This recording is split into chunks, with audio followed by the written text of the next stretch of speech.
इस news headlines के प्रायोजक पतंजलि गाय का घी, माँ का भरोसा, प्यार से परोसा।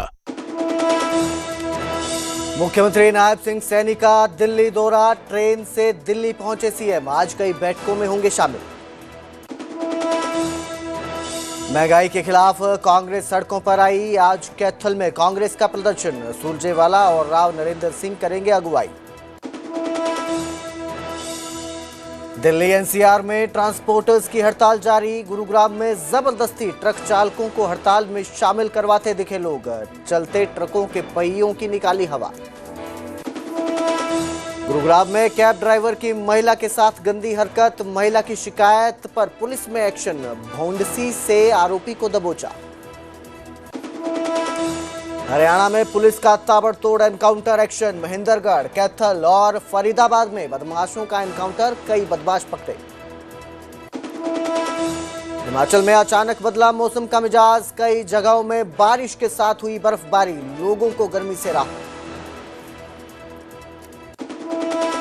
न्यूज हेडलाइंस के प्रायोजक पतंजलि गाय का घी, माँ का भरोसा, प्यार से परोसा।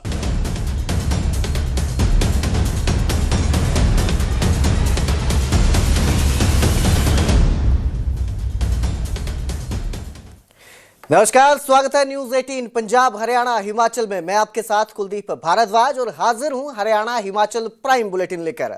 बुलेटिन की शुरुआत करेंगे हरियाणा के मुख्यमंत्री नायब सिंह सैनी के साथ, जो आज दिल्ली दौरे पर हैं और आज कई बैठकों में शामिल होंगे। मुख्यमंत्री नायब सिंह सैनी केंद्रीय मंत्रियों के साथ भी मुलाकात कर सकते हैं। वहीं प्रदेश में निवेश को लेकर उद्योगपतियों से भी बातचीत की जाएगी।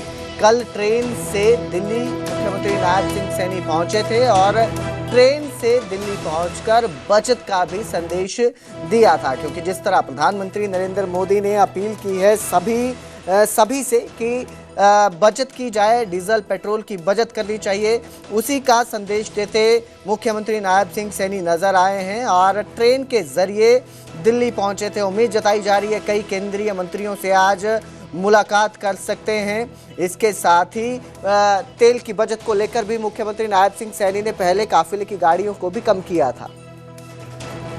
मेरे सहयोगी रवि मिश्रा हमारे साथ ज्यादा जानकारी के साथ जुड़े हैं। जी रवि, दिल्ली दौरे पर हैं हरियाणा के मुख्यमंत्री नायब सिंह सैनी और कई मंत्रियों से आज मुलाकात हो सकती है। क्या जो विषय रहेंगे, मुद्दे रहेंगे जिनको लेकर आज चर्चा हो सकती है?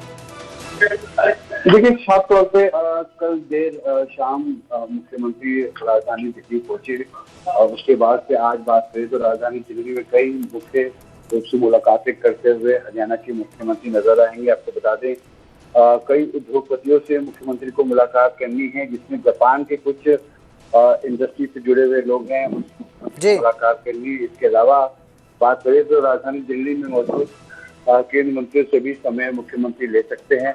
आपको बता दें जो उद्योगपतियों से मुलाकात करनी है उसमें मुख्य विषय आने वाले दिनों में जो ईवी व्हीकल है उनको बढ़ावा देना है। जिस तरीके से आने वाले दिनों में ईवी जो गाड़ियां हैं, वाहन है, उनकी डिमांड बढ़ने वाली है और जिसके मद्देनजर तमाम ही मुलाकातें करते हुए मुख्यमंत्री आज नजर आएंगे, ताकि आने वाले दिनों में हरियाणा में निवेश हो सके और इसका असर धरातल पे नजर आए। जी, निवेश को लेकर यानी कि आज चर्चा हो सकती है, साथ ही ईवी रजिस्ट्रेशन को लेकर। बहुत बहुत शुक्रिया हमारे साथ जुड़ने के लिए रवि। तो मुख्यमंत्री नायब सिंह सैनी ईवी रजिस्ट्रेशन और ईवी गाड़ियों को लेकर आज चर्चा कर सकते हैं, क्योंकि संदेश दिया जा रहा है तेल की बचत का।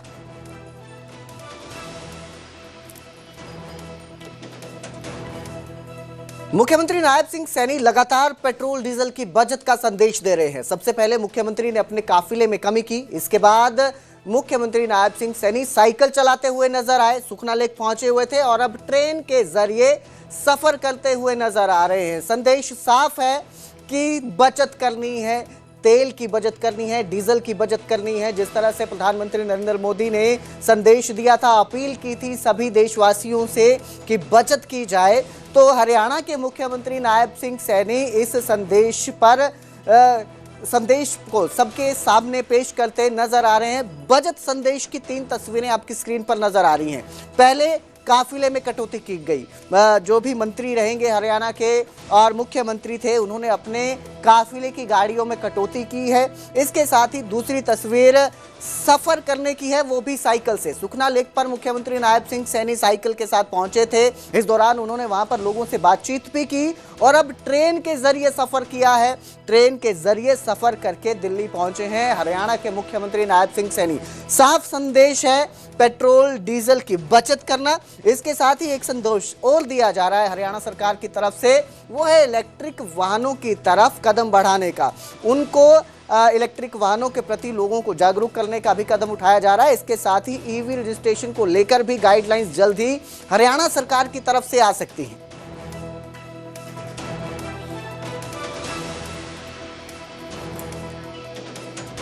तो एक और मुख्यमंत्री नायब सिंह सैनी प्रधानमंत्री नरेंद्र मोदी की अपील पर साइकिल और ट्रेन में सफर करके बचत का संदेश दे रहे हैं, तो दूसरी ओर हरियाणा में विपक्ष की ओर से लगातार प्रदर्शन किया जा रहा है। आज हरियाणा में फिर कांग्रेस का प्रदर्शन है। पेट्रोल डीजल के बढ़े दामों को लेकर प्रदर्शन किया जा रहा है। कैथल में सुरजेवाला और राव नरेंद्र सिंह अगुवाई कर रहे हैं प्रदर्शन की। उसी के साथ राष्ट्रपति के नाम आयुक्त को ज्ञापन भी सौंपा जाएगा। तो घेरती हुई सरकार को नजर आ रही है कांग्रेस। जिस तरह से बचत की अपील की जा रही है, संदेश दिए जा रहे हैं, खुद हरियाणा के मुख्यमंत्री नायब सिंह सैनी साइकिल और ट्रेन में सफर करते नजर आ रहे हैं। काफिले की गाड़ियों को कम कर दिया गया है, लेकिन कांग्रेस इस बचत को लेकर संदेश के बीच प्रदर्शन करती नजर आ रही है। साफ उनका कहना है, प्रदर्शन कर रहे हैं, विरोध कर रहे हैं डीजल और पेट्रोल के बढ़े दामों का। उनका साफ कहना है कि इससे लोगों की जेब पर बोझ बढ़ा है और इसी को लेकर आज राष्ट्रपति के नाम जो आयुक्त रहेंगे, कमिश्नर रहेंगे, डिप्टी कमिश्नर, उनको ज्ञापन सौंपा जाएगा।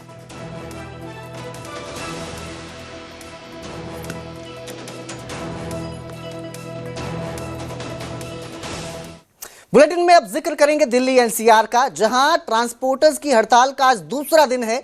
गुरुग्राम फरीदाबाद में हड़ताल का असर दिख रहा है, बड़ा असर दिख रहा है। गुरुग्राम में ट्रांसपोर्टर्स ने ट्रकों के पहिए पंचर कर दिए। ट्रक चालकों को जबरदस्ती हड़ताल में शामिल होने के लिए कहा जा रहा है। ये भी इल्जाम सामने आए हैं कि जो लोग ट्रांसपोर्टर्स की हड़ताल में शामिल नहीं थे और अपने काम में लगे हुए थे, तो जबरदस्ती अब उन्हें इस हड़ताल में शामिल किया जा रहा है। पहियों की हवा निकाल दी जा रही है, टायर पंक्चर किए जा रहे हैं। तस्वीरें आपकी स्क्रीन पर हैं। दरअसल मांग जो उठ रही है वो ग्रीन टैक्स में बढ़ोतरी हुई है, उसको कम करने की उठ रही है। उसके विरोध में ये हड़ताल की गई है। 3 दिवसीय हड़ताल है, बीते कल से शुरू हुई है।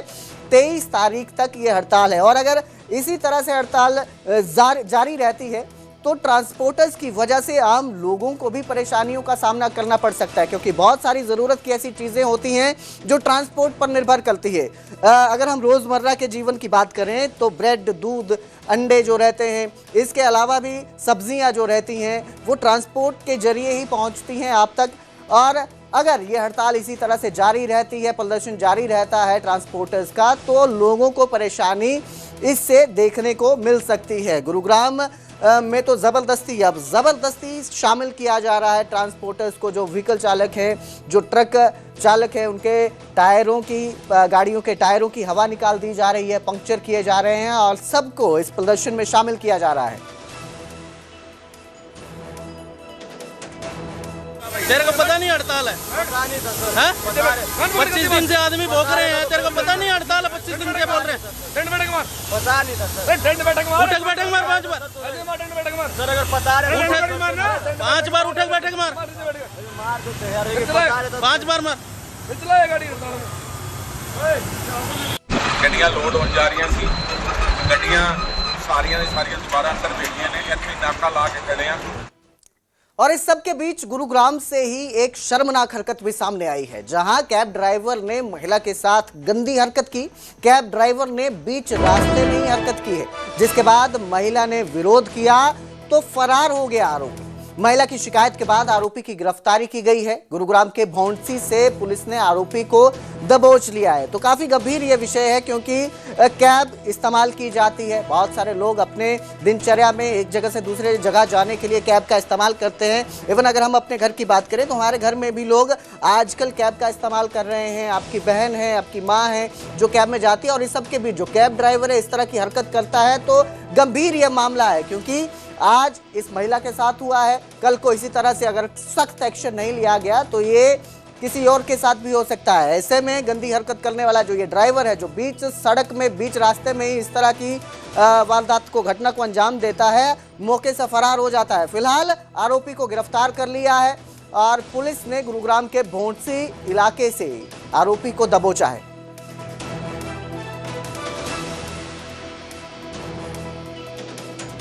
ड्राइवर को जो है भौंडसी से गिरफ्तार किया गया है और ये प्रयागराज यूपी का रहने वाला है और जो इसकी एजुकेशन है वो बीटेक मैकेनिकल है। मैम अभी क्या कुछ कार्रवाई इसके खिलाफ की जा रही है? सर हमने एफआईआर दर्ज करके जो अनुसंधान है वो अमल में लाया जा रहा है, गिरफ्तार कर लिया गया है और इसको कल अदालत में पेश किया जाएगा। मैम कोई आपराधिक मामला इसके खिलाफ पहले से और भी कुछ सामने है? इस संबंध में सर अभी अनुसंधान जारी है, जो भी होगा आपके सामने आ जाएगा। सूचना मिलने के बाद कितनी देर बाद इसको पुलिस की तरफ से अरेस्ट किया गया है? और सर विद इन 1.5 घंटे के अंदर हमने इसको गिरफ्तार कर लिया। और अब जिक्र करेंगे पुलिस के एक्शन का। हरियाणा में ताबड़तोड़ एनकाउंटर एक्शन देखने को मिला है पुलिस का। महेंद्रगढ़, कैथल और फरीदाबाद में बदमाशों का एनकाउंटर किया गया। महेंद्रगढ़ में गुलेल गैंग के 2 बदमाशों के पैर में गोली लगी।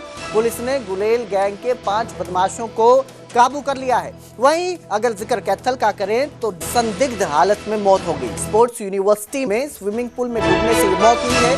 खेल मंत्री गौरव गौतम का ममेरा भाई था जिसकी ये मौत हुई है। निशांत नाम बताया जा रहा है। स्पोर्ट्स यूनिवर्सिटी से पीजी डिप्लोमा कर रहा था, जिसके बाद संदिग्ध हालत में उसकी मौत हुई है। बताया जा रहा है कि स्पोर्ट्स यूनिवर्सिटी के स्विमिंग पूल में डूबने से मौत हुई है। खेल मंत्री हैं गौरव गौतम, उनके मामा का बेटा था, ममेरा भाई था निशांत, जो संदिग्ध हालत में स्विमिंग पूल में मृत मिलता है। बड़ी खबर है अपने आप में क्योंकि जो खेल मंत्री हैं, स्पोर्ट्स मिनिस्टर हैं, उन्हीं के भाई की स्विमिंग पूल में संदिग्ध हालत में मौत हो गई है। क्या वजह है ये जांच के बाद ही सामने आएगा, लेकिन गंभीर यह मामला है। स्पोर्ट्स यूनिवर्सिटी का मामला है जहां पर स्विमिंग पूल में मौत होती है और अब जो है इस पूरे मामले की जांच की जा रही है। डिप्लोमा कर रहा था, पोस्ट ग्रेजुएशन डिप्लोमा कर रहा था निशांत जो है स्पोर्ट्स यूनिवर्सिटी में, और वहीं पर स्विमिंग पूल था जिसमें उसकी संदिग्ध हालत में मौत हो गई। जो बच्चे हमारे क्रिकेट के, एथलेटिक्स के जो अपना गेम खेल के गर्मी बहुत ज़्यादा स्विमिंग में गए थे और स्विमिंग कोच वहीं पर मौजूद था। ये लोगों ने स्विमिंग करी, इसको स्विमिंग भी आती थी जिसके साथ हादसा हुआ है, निशांत इसका नाम था। और स्विमिंग से बाकी बच्चे तो आ गए, ये कैसे हुआ मतलब किसी कारणवश ये मतलब बाहर नहीं आया। तो किसका स्टूडेंट था सर? ये क्रिकेट का पीजी डिप्लोमा कर रहा था, जिसके माध्यम से कोच बनते हैं। कितनी उम्र थी सर? 1 साल का एक साल का कोर्स होता है। मैं तो एग्जैक्ट उम्र तो मैं नहीं जानता, देखने से यंग और वो लगता था 28-30 साल का। वहाँ का स्विमिंग का कोच था सर? हाँ बिल्कुल, स्विमिंग कोच वहाँ मौजूद था। और फिर हमने जब इनको पता आभास हुआ कि बाहर नहीं है, फिर निकाला तो देखा वहाँ पे, तो इसको CPR वगैरह दी, किंतु उसके बाद कुछ वो नहीं हुआ तो हॉस्पिटल लेके गए, तो वहाँ पे भी सफलता मतलब कुछ मिली नहीं तब तक। आपको बता दें कि कल देर शाम निशांत गौतम नाम का एक लड़का जो क्रिकेट एकेडमी में प्रैक्टिस करने के बाद इसी स्विमिंग पूल में, जो तस्वीरों में आपको दिखा दूं, राय स्पोर्ट्स यूनिवर्सिटी के अंदर एक स्विमिंग पूल बनाया गया है जहां पर बताया जा रहा है कि वह प्रैक्टिस के बाद नहाने के लिए आया था। और उस समय जब वो नहाने आया तो उसके साथ और भी साथी उसके बताए जा रहे हैं, लेकिन कुछ ही देर बाद निशांत अपने कमरे में वापस नहीं पहुंचा। वो यहाँ पर पढ़ाई कर रहा था पीजी की, और उसके बाद जब वापस आकर देखा जाता है तो उसकी लाश तैरती हुई मिलती है। हालांकि उसके बाद उसको यहाँ से निकाला जाता है और सोनीपत के सिविल अस्पताल में ले जाया जाता है, जहां पर डॉक्टर द्वारा से मृत घोषित कर दिया जाता है। फिलहाल जो स्विमिंग पूल है उसे बंद कर दिया गया है।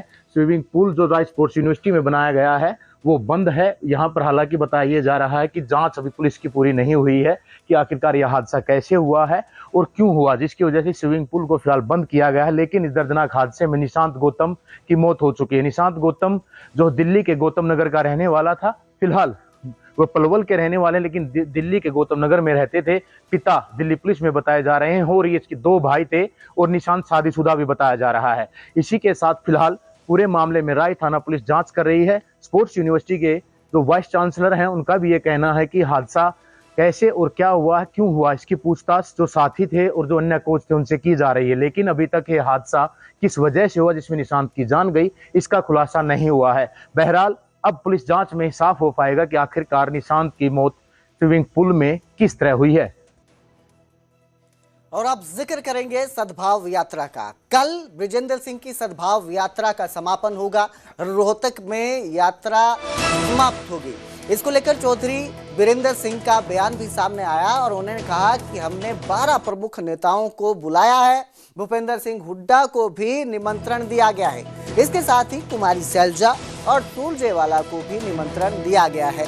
सद्भाव यात्रा से कांग्रेस को मजबूती मिलेगी। तो सद्भाव यात्रा को लेकर शुरुआत से ही गुटबाजी की बातें सामने आ रही थी और एक तरफ कहा जा रहा था कि ये उनकी निजी यात्रा है और इसके बाद गुरुग्राम में राहुल गांधी इस यात्रा में शामिल होते हैं और उसी यात्रा में उसी दिन सेम डे जो नेता प्रतिपक्ष हैं भूपेंद्र सिंह हुड्डा वो भी वहां पर पहुंचते हैं और अब इस यात्रा का समापन होने वाला है। तो जो मनमुटाव देखने को मिल रहे थे राहुल गांधी के इस यात्रा में शामिल होने के बाद ये कयास जताए जा रहे थे कि जो गुटबाजी चल रही है हरियाणा कांग्रेस में वो खत्म हो जाएगी और वहां पर एक बार साफ संदेश कांग्रेस देती नजर भी आई थी एकजुटता का, क्योंकि भूपेंद्र सिंह हुड्डा जो नेता प्रतिपक्ष हैं जो शुरुआत से ही इस यात्रा को बृजेंद्र सिंह की निजी यात्रा बता रहे थे वो इस यात्रा में शामिल होते हैं और कहते हैं कि कांग्रेस की यात्रा है, सबको एक साथ इसमें चलना है, एक साथ आगे बढ़ना है। और अब ये यात्रा अपने समापन के दौर पर पहुंच रही है। कल यानी कि 23 तारीख को रोहतक में ये यात्रा समाप्त होगी और एक बार फिर से बीरेंद्र सिंह ने कहा है कि सभी को निमंत्रण दिया गया है इस यात्रा में शामिल होने के लिए। हम इसके समापन पे जो कमेटी है सद्भाव यात्रा की जो संचालन के लिए कमेटी बनाई गई है जिसके बृजेंद्र सिंह प्रमुख रूप से उससे बात करते हैं, उसकी तरफ से उन्होंने एक चिट्ठी लिखी है और वो हरियाणा में 60 साल में 18 अध्यक्ष बने हैं हरियाणा प्रदेश कांग्रेस कमेटी। 18 में से जो जीवित हैं वो आज 8 हैं और उनके नाम भी मैं अगर आप चाहोगे तो उसमें भूपेंद्र सिंह हुड्डा हैं, उसमें कुमारी शैलजा हैं, धर्मपाल मलिक जी हैं और उसमें बलबीर पाल शाह जी हैं, फूलचंद मौलाना जी हैं और अपने शैलजा जी का हो गया अशोक तंवर जी हैं और उदय भान जी हैं और मैं भी हूं।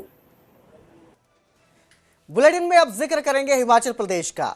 उत्तर भारत में खासकर हरियाणा पंजाब में आप देखें तो गर्मी का कहर देखने को मिल रहा है, लेकिन हिमाचल में मौसम का मिजाज बदल चुका है। कई जिलों में बारिश से मौसम सुहावना हो गया है। बारिश से तापमान में भी गिरावट दर्ज की गई है। लोगों को गर्मी से राहत मिल रही है। कुल्लू, मनाली, धर्मशाला में बारिश ने मौसम को सुहावना कर दिया है। इसकी तस्वीरें आपकी स्क्रीन पर आ रही हैं। आप देख सकते हैं कि लोग छाता लेकर निकल रहे हैं बाहर और जिस तरह से बच्ची के हाथ में रंग बिरंगा छाता नजर आ रहा था उसी तरह से मौसम सुहावना हिमाचल का नजर आ रहा है। तो राहत की खबर है ये लोगों के लिए। गर्मी से लोग परेशान थे। हरियाणा और पंजाब में कई जगहों पर तापमान 47 डिग्री के पार पहुंच चुका है और जब हिमाचल में मौसम ने मिजाज बदला है तो उम्मीद ये भी है कि इससे पंजाब और हरियाणा में भी थोड़ी राहत पहुंचेगी, क्योंकि ठंडी हवाएं जब इस तरफ आएंगी तो थोड़ी राहत यहाँ के लोगों को भी मिलती जरूर नजर आएगी। हरियाणा में और पंजाब में तापमान बढ़ रहा है, लोग परेशान हैं और इसी बीच ये तस्वीरें दिल खुश कर रही हैं। बहुत सारे लोग जो सैलानी हैं वो इस वक्त हिमाचल का रुख कर रहे हैं। खास तौर पर धर्मशाला के डलहौजी, चंबा में लोग पहुंच रहे हैं, जहां पर मौसम हरियाणा और पंजाब के मुकाबले ठंडा है। कुल्लू में जहां झमाझम बारिश हुई तो वहीं मनाली में रोहतांग दर्रा सहित आसपास के क्षेत्रों में हल्की बर्फबारी होने से मौसम में बड़ा परिवर्तन देखने को मिला है। अब आप तस्वीरें देख सकते हैं, आपकी स्क्रीन पर है, क्योंकि गर्मी के मौसम में जहां लोग गर्मी से परेशान हैं, वहां पर मनाली में रोहतांग दर्रा के आसपास की ये तस्वीरें हैं जहां पे मई के महीने में बर्फबारी होती है। आप देख सकते हैं जो सड़कें हैं वो बर्फ से ढक चुकी है, पहाड़ बर्फ की चादर ओढ़े नजर आ रहे हैं और सफेद चांदी भी से कहा जाता है हिमाचल में। जिस तरह से मई के महीने में तपती गर्मी में मौसम ने अचानक से करवट बदली और हर जगह जो है रोहतांग दर्रा के आसपास ये बर्फ गिरी है, उसने सैलानियों को भी खुश कर दिया है। लोग अब हिमाचल की तरफ रुख करेंगे, गर्मी के मौसम में सैलानी वहां पर पहुंच रहे हैं तो उनके लिए भी ये अद्भुत नज़ारा देखने को मिलेगा। तपते मौसम में बर्फबारी की ये तस्वीरें कहीं ना कहीं ठंडक लोगों को जरूर पहुंचा रही हैं। आप तस्वीरें देख सकते हैं कितना मनमोहक ये नज़ारा देखने को मिल रहा है।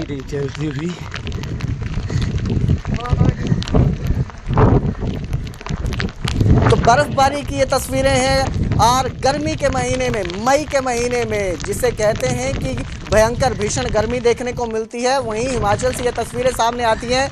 मनाली में रोहतांग दर्रा के आसपास की ये तस्वीरें हैं, पूरी सड़क ढक चुकी है बर्फ से। इसके साथ ही जो पहाड़ हैं वो भी बर्फ की चादर ओढ़े अब नजर आ रहे हैं और इसने जो सैलानी वहां पहुंच रहे हैं घूमने के लिए गर्मी के बीच, उनके दिलों को खुश कर दिया है।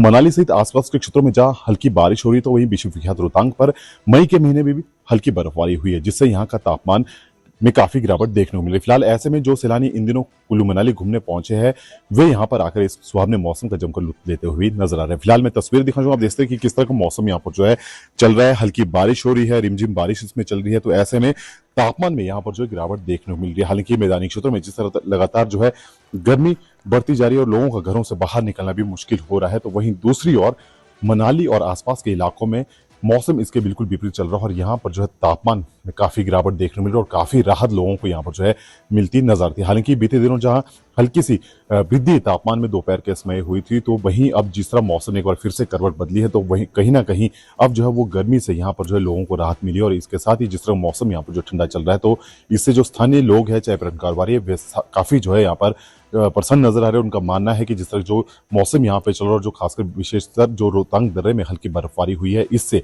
उनका टूरिज्म कहीं ना कहीं और ज्यादा यहाँ पर जो है रफ्तार पकड़ेगा। चलिए अब आपको मनाली से चंबा की ओर लेकर चलते हैं, जहां बारिश से मौसम में बदलाव हुआ है, मौसम सुहावना हुआ है और जो सैलानी यहां पहुंच रहे हैं वो भी इस बारिश की वजह से अच्छा महसूस कर रहे हैं। उनका भी यहां पर पहुंचकर अच्छा महसूस हो रहा है, क्योंकि गर्मी बहुत ज़्यादा बढ़ चुकी थी। हिमाचल में भी शिमला की बात करें, मनाली की बात करें तो बीते दिन तक तापमान सामान्य से ज़्यादा रिकॉर्ड किया जा रहा था, लेकिन इस सब के बीच जो मौसम ने मिजाज बदला, करवट ली, उसने सबके दिलों को खुश कर दिया है और तापमान में भी गिरावट दर्ज की गई है। चंबा की ये तस्वीरें हैं, आप देख सकते हैं कि मौसम सुहावना हो चुका है, तपती गर्मी से लोगों को राहत मिलती नजर आ रही है।